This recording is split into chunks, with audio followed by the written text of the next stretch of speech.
Mm, Let's see. Let's see if this works. I have a cool filter app going on here. Welcome, welcome, ladies and gentlemen. We'll see if this video holds up as I walk. I'm going to walk over to the beach, and I'm sure other people will come out that are close to me, but I'm going to try and just try my luck and see if this ends up working. Hello to those of you who are joining. Welcome to this live. Basically, this is me attempting to try out going close to the ocean, seeing if there's too much disruption in terms of wind, like if this ends up being too windy or too loud for you guys, or if this ends up making the cut. Hello, everybody who is joining. So I decided to do something a little bit different, and I may film it in multiple ways because it might just be too windy. Hello. Hello, everyone. Let's see if this ends up working out. I'll show you guys what's going on. That's what's going on, the ocean. And I'm on an island, so naturally it's a little bit windy. Okay, so this is going to be interesting. I'll see if I'm able to find a spot here. Find a spot. So, yeah, this is what's going on. Okay, hello, friends. Hello, beautiful souls and people. I'm eating here. Sorry. I'm trying not to. But I want to take you guys down by the water. Here I go. Hopefully I don't fall in. It's quite steep right now to get down here. Here it is. The tide was really high.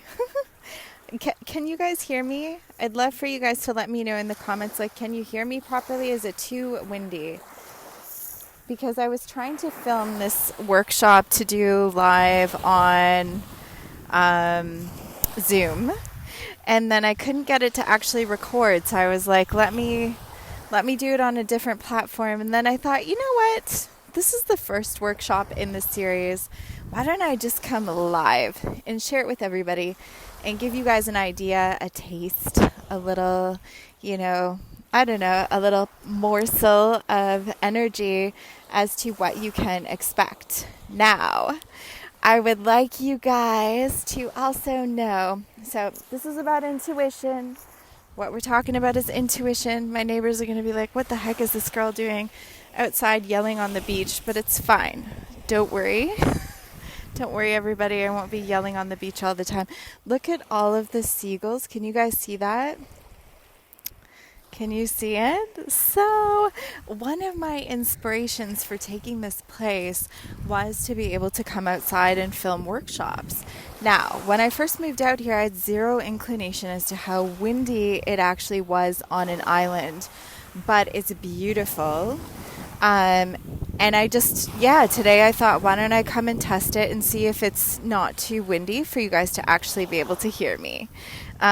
So intuition, eek, yes. So I'm rolling out for August a series of workshops. There's probably going to be 100 of them by the time I'm done. But the first one I'm doing is on intuition. They're all going to be by donation. So I'll link my PayPal donation below. Otherwise, there is a donation link that you can check out underneath my cover photo. If you feel the call to spread a little financial love, even if it's $1, I appreciate that. A lot of these workshops and things like that I'm going to be offering, I've paid hundreds or I've paid thousands of dollars for this information. I've actually just spent the last frickin' 15 years intensively in my life trying to cultivate these skills and learn what the hell I am doing in this vast experience called life. So here I am, and I want to do the first one on intuition, and I want to just say I love you guys. There's so many of you on here right now that are just beautiful, beautiful energies and souls, and I appreciate you guys a lot. Each and every one of you are bringing to this luminous experience. If for any reason it just automatically dies, no, I will go back live on my page. So let's just take a deep breath for a moment. Let's just breathe this in. This experience that I am sharing with you guys is a matter of me trying to completely reorganize my life to live a life of intuition, to walk consciously, to follow that inner star within myself. And so it is my mission right now in my own life to live a life of conscious living, to follow my intuition. So some of you guys see me geek out on typology. So you see me make a lot of posts on Myers-Briggs stuff and Enneagram and all of these things. And the reason that I do that is because I myself have found I'm very aligned with trying to work in the world and walk in the world from a place of intuition. So from a place that is rooted in following that inner knowing. And that is not how planet Earth currently operates for most people and most places. I'm sure that we can all raise our hands and say we agree. I love you too, and thank you. Thank you, Carrie. Thank you, Joanne. Thank you, all you beautiful souls who are showing up here with me. This is my dream. My dream is right here. And this is like my North Star of my life right now. And how I got here was by literally listening and following my intuition. So I get a lot of questions on this. How do I know if I'm following my intuition?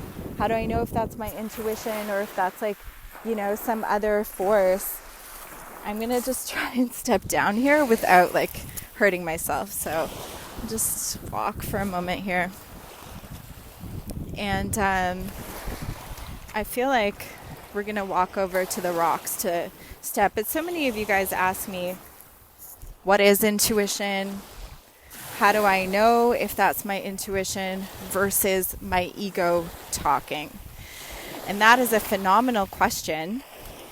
One, I think, is the premise for all of us being here, having this experience on Earth, trying to navigate.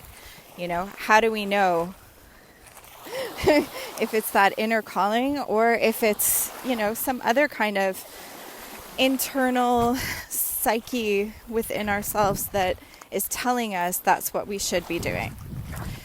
So I want to first and foremost share with you guys. Yes, tell me. Oh my God. We're going to be here exploring this. Oh my goodness, I'm sinking into the quicksands. You guys are going to have to bear with me. Let's see if it doesn't cut out. We're going to come chill with the seagulls. Why don't we come chill with these guys here? Can you believe this? I get to do a workshop talking from this. I can't even believe this is my life, but it is my life now. And it's been a long time coming. I'm going to sit my butt on this jagged rock. It is so beautiful here. I might be sitting in seagull poo, but that's all right. I actually can't sit where I was sitting. Let's see. I need to find a position. There we go. Okay. Take a deep breath. So, right here. This is the pinnacle. This is the spot. This is your compass for your intuition, okay? And everything that I'm going to share with you guys, whatever it is that I've come to know, is not my information. It's not anything that I came up with on my own. It is the cultivation of just earnestly seeking and the desire to find truth and to find wisdom and to figure out how to find joy, how to find peace, how to find calmness in this absolutely insane place. You know, I'm always seeking for the beauty amidst the madness, you know, that still point within the chaos. And that's what ultimately we're all looking to achieve. And how do we do that? First and foremost, I think that the absolute hindrance that each one of us have in our life is a deep-rooted conditioning towards fear, towards not trusting ourselves, towards not being able to feel comfortable in our own thought process, in our own beliefs. Many of us have been just so absolutely conditioned by society to think a certain way, to feel a certain way, and to be confined within certain parameters over how we're going to approach our life. And these are deep, deep-seated things. Like, these are cultural, these are just landmarks of how we were raised. And I think that the number one way to start developing your intuition, I have like some sharp rocks up my butt. Not kidding. Welcome. The number one way to start cultivating this is to know that it's okay to challenge what you've been taught. It's okay to challenge what you currently know. It's okay to challenge the very essence of what you've come to perceive as truth and what you've come to perceive as what's the correct way or the correct path to live. Okay? So, I think it's huge because so many of us are living in fear. And the opposite of intuition is fear. Okay, the opposite of love is fear. The opposite of conscious directive movement is fear. All of it and everything that prohibits you and excludes you from living your highest life and being in alignment with the highest aspect of your life is fear. Now, I just want to share, this is luminous. This is where I've landed from following my intuition. By no means is every facet of my life this sparkly. I have a ton of craziness in my life and a lot that I need to work on. I don't ever want to parade myself on the internet as somebody who has everything together. I don't, okay? I absolutely, entirely don't have it all together. But I have some things together. And mostly what has come together is learning to trust my intuition and allowing myself the space to live that way in the world and have it be valid. And the purpose that I'm here to try and encourage and serve is to help other artists, help other spiritually inclined persons, other creatives to accept this aspect of themselves and feel that it's valid, because it is, okay? That inner knowing is valid. When there's something that calls you from a deeper place and it's something that's nagging at you, it's true. The world would like to tell you otherwise. We've grown up in a very industrialized society. The school systems, the bank systems, all the systems are put in place to really have a very small percentage of people benefit from a massive input in terms of energy from people working this system, from people being enslaved in this type of system. That's not to say that you're necessarily enslaved at all by having a job. It's wonderful to have a job. It's beautiful to contribute to society.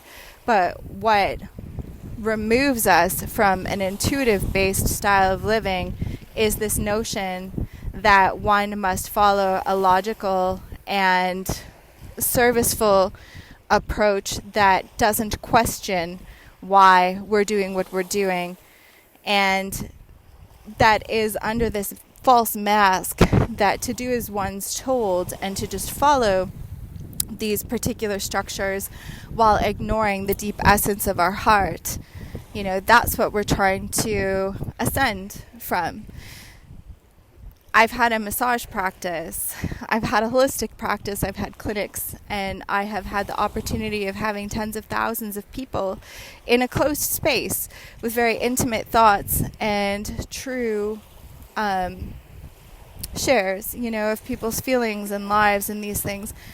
And the common premise that I've come to know is that most people, even in their adult years, in their 60s, in their 70s, in their 50s, there is this ache in people's heart. There's this yearning that cries, that wishes that they could have followed that artist path, that creative path, that intuitive whim, that search for Narnia and the mystical, the cosmic landscape within. And it wasn't awarded, or it wasn't allowed, or it wasn't as real. And so therefore you get all of these sad souls, and you get depression, and you get anxiety, and you get all of these different things because people are not connected or aligned to their highest self, because the intuitive aspect has been cut off.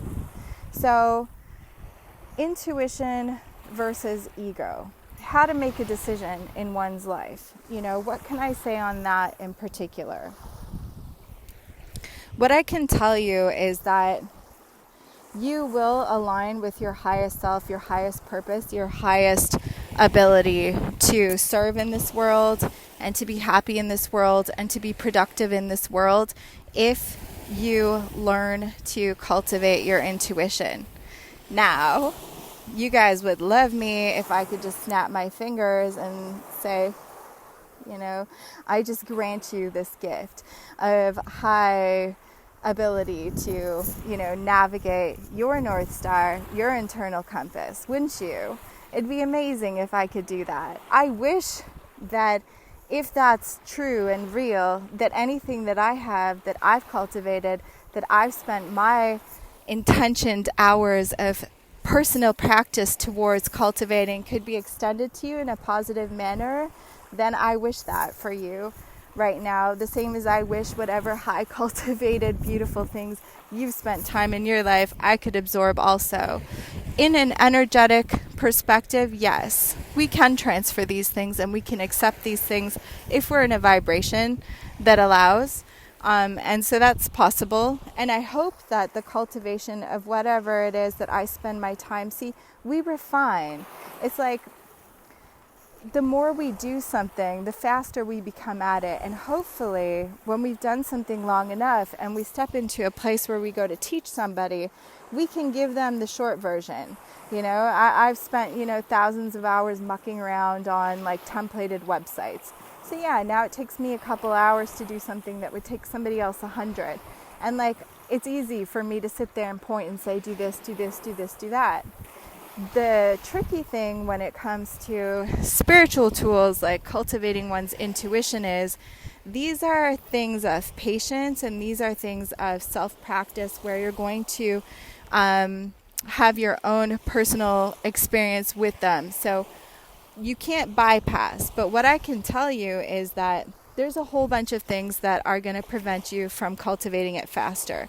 So this is the 101, the foundation, the refresh, and the let's just be here and now, and let's focus on this because it's important, and we all get caught up in it, even the people that are in this to win this all the time. You don't need to be in an ashram. You don't need to be a perfect person. You don't need to have all your spiritual faculties and ducks in a row. You don't need any particular clothing. You don't need any external anything to be able to cultivate your intuition.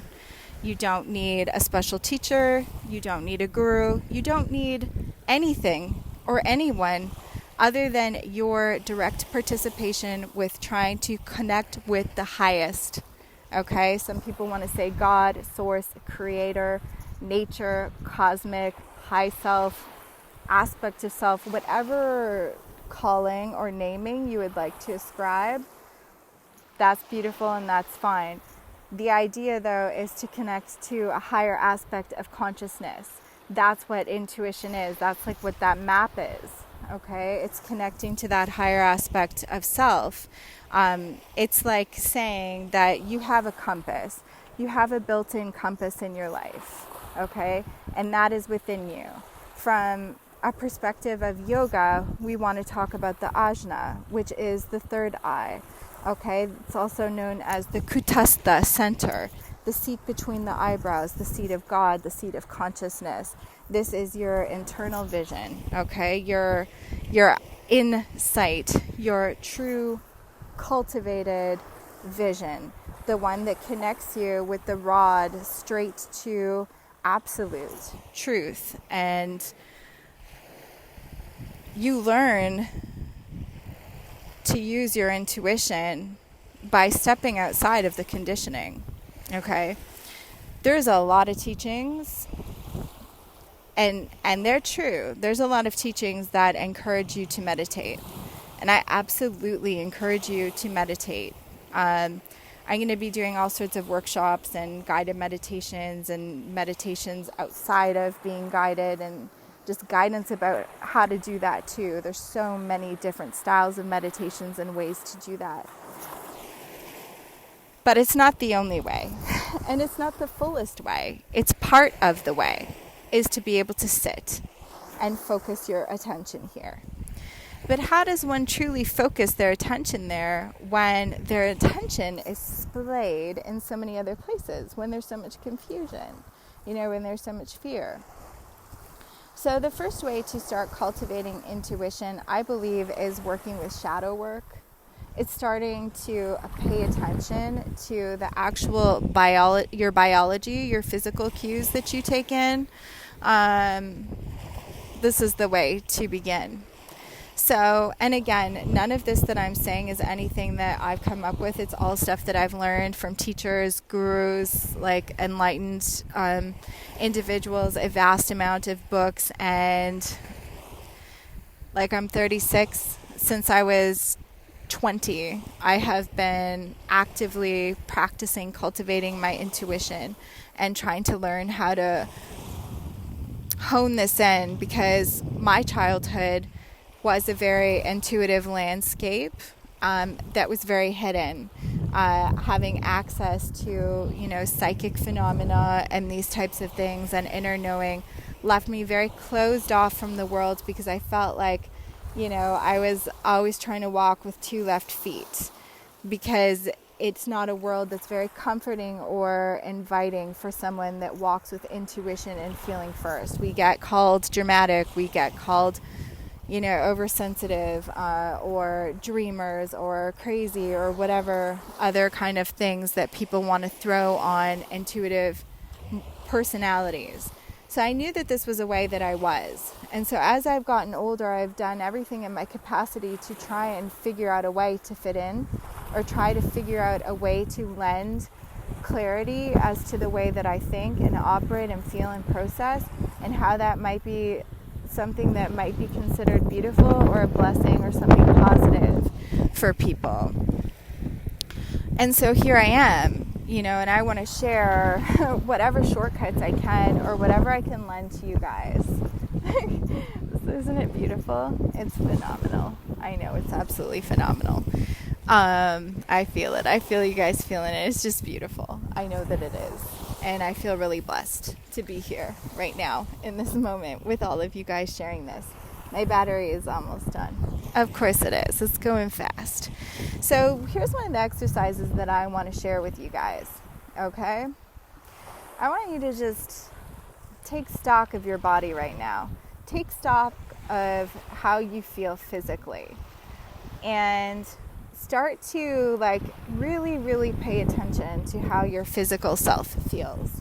Do you feel tight and constricted? Do you feel relaxed and easy? If you check in with your face and your jaw and your shoulders and your chest and your legs and your abdomen and your legs and your feet and so forth, do you feel a sense of peace? Do you feel relaxed, or do you feel like constricted or tight? Okay.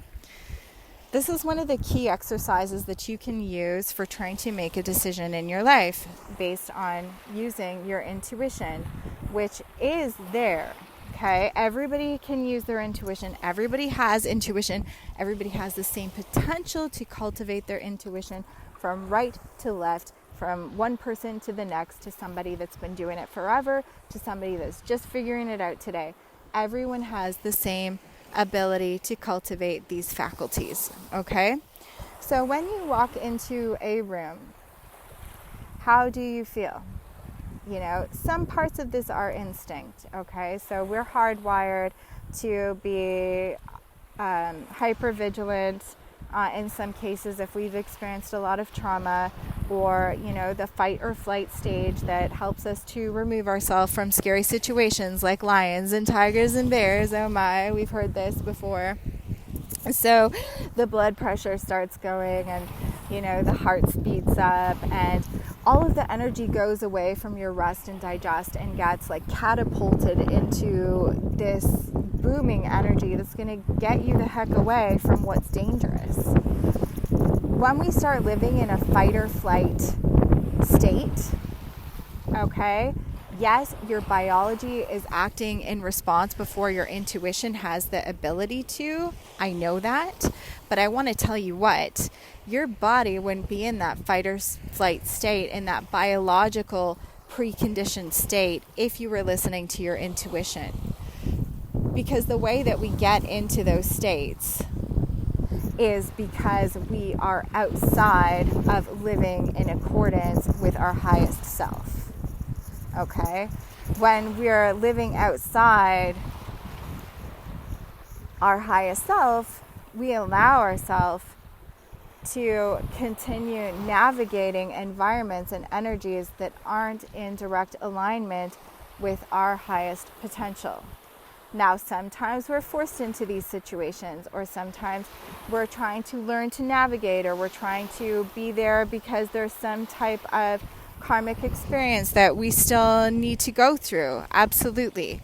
But what I want to tell you is, if you're in a place in your life where your anxiety is high and your nervous system is on fire, and you are feeling anxious and tight and constricted, and it doesn't feel right and it doesn't feel safe, and you're waking up with that impending doom and gloom and weight and heaviness and all of these things, you're not living a life that's focused on conscious, intuitive living. You just can't be. You just can't be. But you're not taught this in school, so don't worry.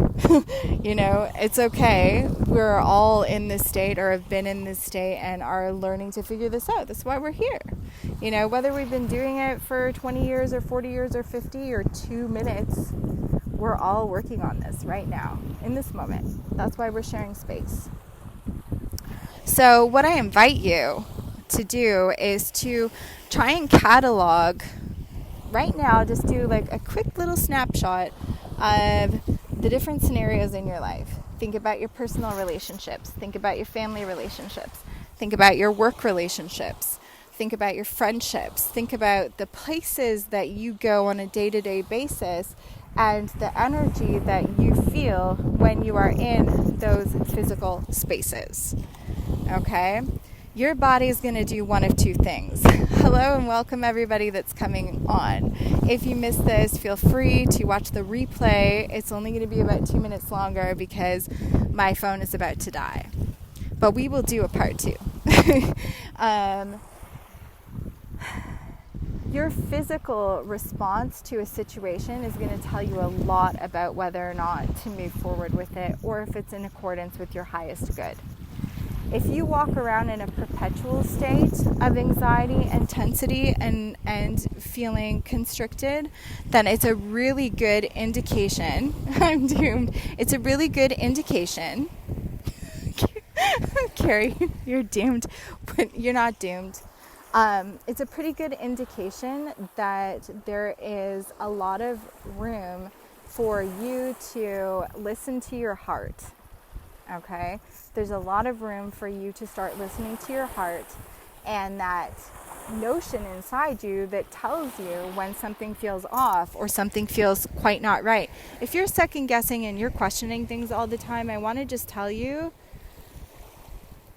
that it's because there's something unhealthy in the situation. Either yourself or their self isn't in a healthy scenario to be able to meet you in the highest point.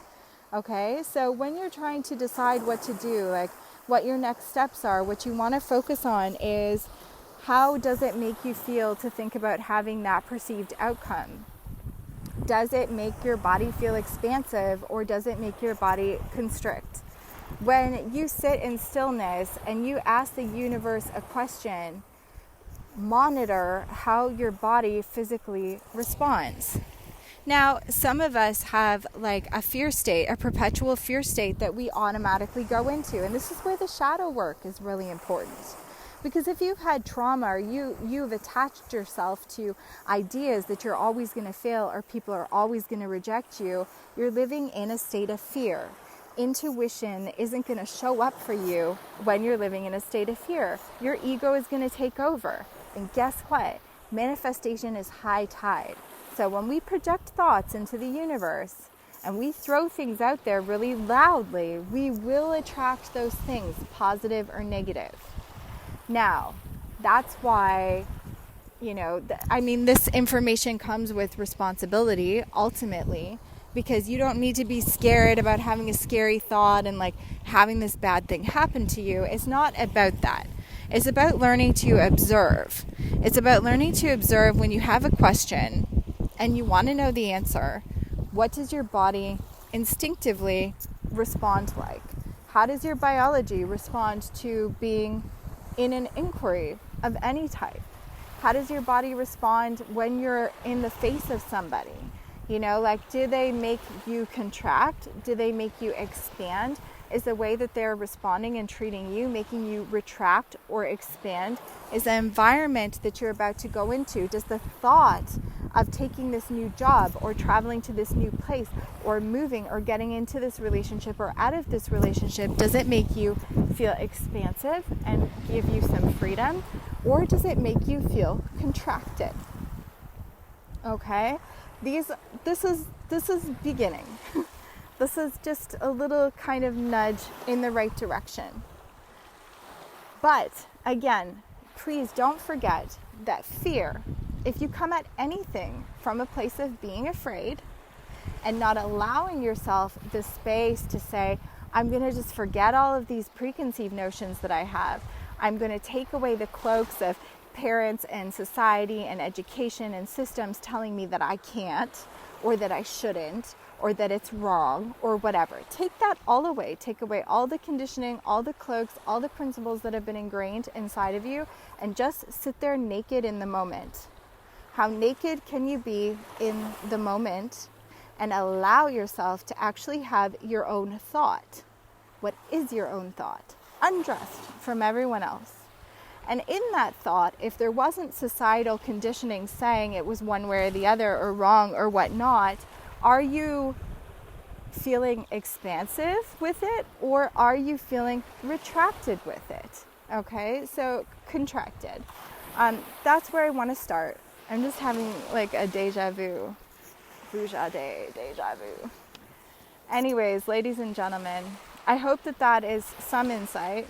This will just be part one. I don't know how many parts intuition will be, because I feel like it can go on a little bit more. There's more that we can talk about for sure.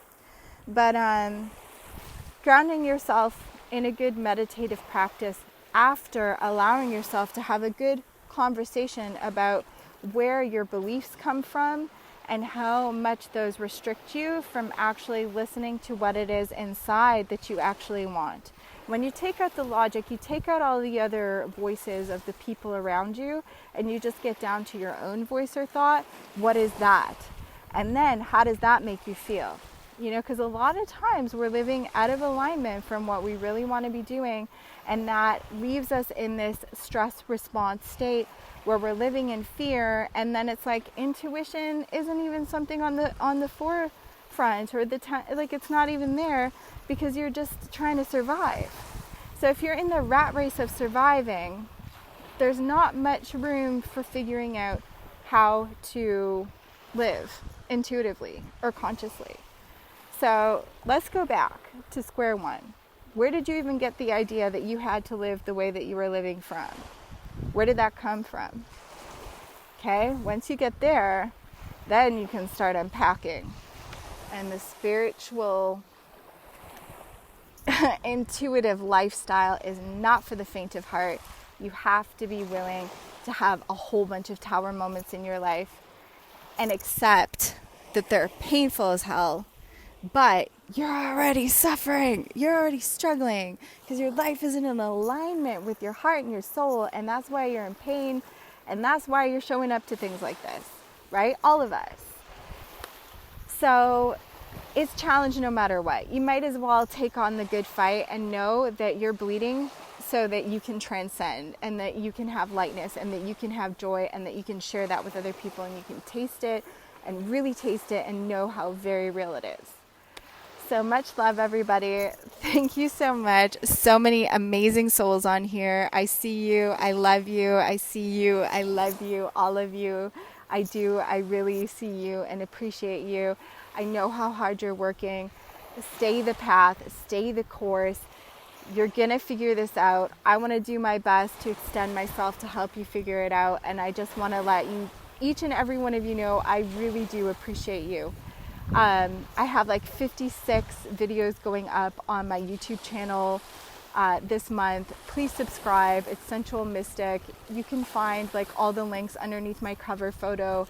And each of you is helping me continue my intuitive lifestyle. And as I continue to grow and share all of this before you guys, I hope that it will inspire you to know that you can do the same thing. Much love. Mwah.